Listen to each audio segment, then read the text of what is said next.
இன்னைக்கு நம்மளோட கதையில நம்ம என்ன பார்க்க போறோம்னா, நம்ம சிண்டு குருவிக்கு ஒரு அநியாயம் நேர்ந்திருக்கு. அந்த அநியாயம் என்ன, அதற்கான தீர்வு என்ன அப்படிங்கிறது தான் நம்ம இந்த வீடியோல பார்க்க போறோம். அப்படி சிண்டு அதோட கூட்டுல அமர்ந்திருந்துச்சான். அதுக்கான உணவை தேடி அது போகணுமேங்கிறதுனால அது யோசிச்சுக்கிட்டு இருந்துச்சான், நம்ம எந்த சைடு போகலாம் அப்படின்னு.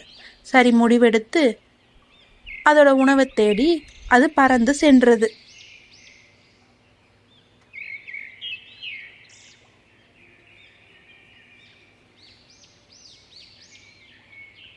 பகல் முழுவதும் உணவை தேடிவிட்டு பொழுது சாய்ந்தவுடன் தன்னுடைய கூட்டிற்கு திரும்ப வந்தது.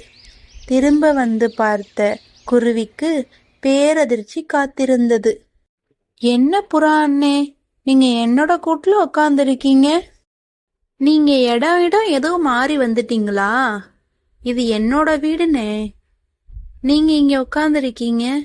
அதெல்லாம் எனக்கு தெரியுமா, இது உன்னோட வீடுதான்னு. ஆனா இனிமே இது என்னோட வீடு. நீ வேற இடத்துல போய் கூட்ட கட்டிக்கோ. புறாவிடம் வாக்குவாதம் செய்ய இயலாத குருவி என்ன செய்யலாம் என்று வருத்தத்துடன் யோசித்துக் கொண்டிருந்தது. சரி, இனிமே நமக்கு இங்கே இடம் இல்லை, நாம வேற இடத்த தேடிதான் போகணும். நம்ம எங்கே போய் எங்கே வீடு தேடுறது? நமக்கான ஒரு வீடு எங்கேயாவது இருக்கும், போய் பார்ப்போம். வீடு தேடி அலைந்த குருவி 2 மரங்களுக்கிடையே வந்து நின்றது. ஆற்றிற்கு அருகே அந்த 2 மரங்களும் அழகாக இருந்தன. குருவிக்கு யோசனை, இந்த மரங்களில் நம் கூடு கட்டினால் என்ன என்று. உடனே மரத்திடம் சென்று கேட்டது. மரமே, நான் வீடு இல்லாம இருக்கேன், உன்னோட மரத்துல நான் ஒரு கூடு கட்டிக்கலாமா? கூடா? அதெல்லாம் முடியாது. நீ என்னோட மரத்துலனா கூடு கட்டக்கூடாது. நீ வேற எங்கேயாவது போய் இடம் பாரு, கிளம்பு கிளம்பு என்று மரம் கூறியவுடன் வருத்தத்துடன் பக்கத்தில் இருந்த அடுத்த மரத்திடம் சென்றது.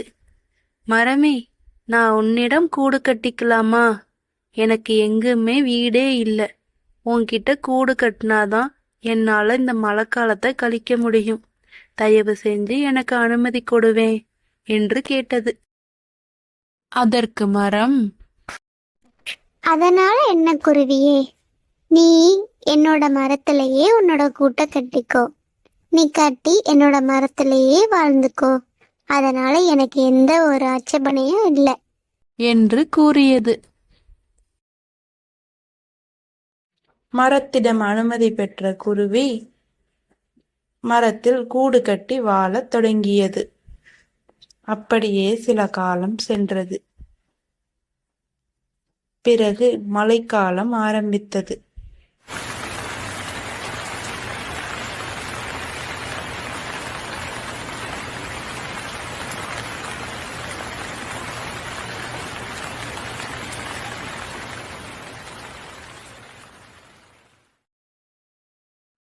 அடமழையின் காரணமாக குருவிக்கு இடம் தராத அந்த மரம் சாய்ந்து விழுந்தது. மழை நீரில் ஆற்றில் மிதந்து கொண்டிருந்த மரம் குருவியை பார்த்தது. குருவி, நீ எனக்கு இடம் தரவே இல்லை, பாத்தியா, கடவுள் தான் உனக்கு இந்த தண்டனையை கொடுத்திருக்காரு. எப்பவுமே அடுத்தவங்களுக்கு உதவ நினைக்கணும், ஆனா நீ அப்படி நினைக்கவே இல்லை. நான் கஷ்டப்படும் போது நீ எனக்கு இடம் தர மாட்டேன்னு சொன்ன, ஆனா இன்னைக்கு நீ ஏன் இப்படி கஷ்டப்பட்டுக்கிட்டு இருக்க?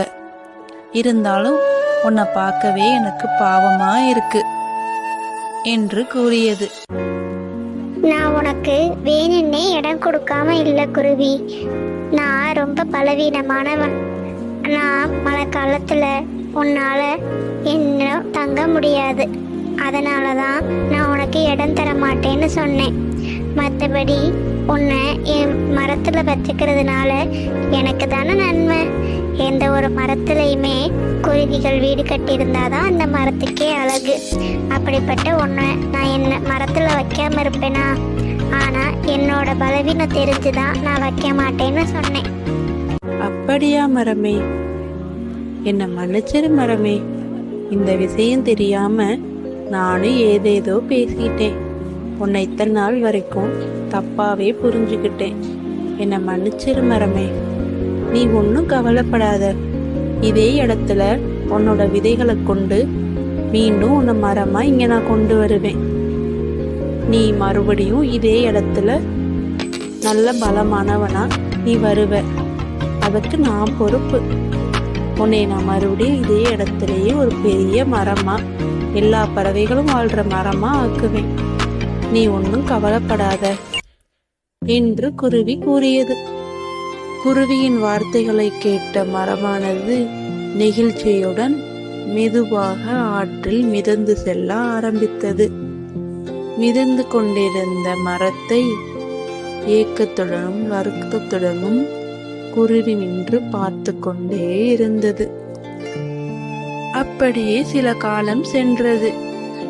குருவியானது மரத்திற்கு கொடுத்த வாக்கின்படி அந்த மரம் இருந்த இடத்தில் விதையை போட்டு மரமாக வளர்க்க தொடங்கியது. மரமும் வளர்ந்திருந்தது. ஓகே ஃப்ரெண்ட்ஸ், இனி நம்ம அடுத்த கதையில பார்க்கலாம். நம்மளோட சேனலை சப்ஸ்கிரைப் பண்ணுங்க, லைக் பண்ணுங்க அண்ட் ஷேர் பண்ணுங்க.